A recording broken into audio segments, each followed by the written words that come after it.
Assalamualaikum warahmatullahi wabarakatuh. Pada kesempatan kali ini kita akan membahas mengenai ruang lingkup biologi.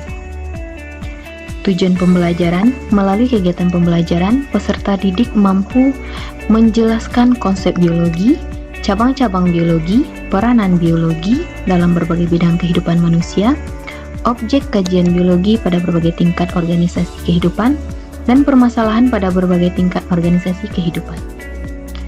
Yang pertama, pengertian biologi. Bios artinya hidup dan logos artinya pengetahuan.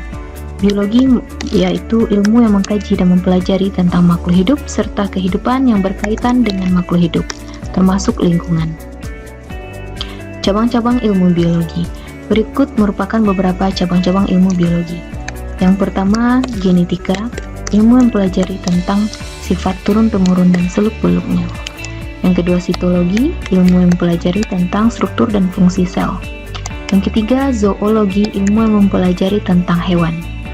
Yang keempat, histologi, ilmu yang mempelajari tentang jaringan. Yang terakhir, botani, ilmu yang mempelajari tentang tumbuhan. Peranan biologi dalam berbagai bidang kehidupan manusia. Yang pertama, bidang pertanian, ada kultur jaringan, itu kita bisa membudidayakan tanaman unggul dalam waktu yang singkat. Dalam bidang peternakan, inseminasi buatan, bidang kesehatan, identifikasi virus untuk menemukan vaksin dari virus itu sendiri. Bidang industri, susu fermentasi atau pembuatan yogurt. Objek kajian biologi pada berbagai tingkat organisasi kehidupan. Di sini ada gambar molekul, yang paling kecil itu namanya molekul. Contohnya itu protein, lipid, dan karbohidrat. Kemudian selanjutnya ada sel. Sel merupakan unit struktural dan fungsional terkecil di tubuh kita. Contohnya sel pada otot jantung. Kemudian jaringan. Jaringan merupakan sekumpulan sel yang memiliki bentuk dan fungsi yang sama. Contohnya jaringan pada otot jantung. Kemudian organ. Organ sekumpulan dari jaringan yang bekerja sama untuk melakukan fungsi tertentu. Contohnya organ jantung. Selanjutnya sistem organ. Sistem organ berarti serangkaian atau sekumpulan dari beberapa organ yang bekerja sama untuk melakukan fungsinya tertentu. Selanjutnya individu populasi. Individu satu organisme, contohnya seorang anak perempuan.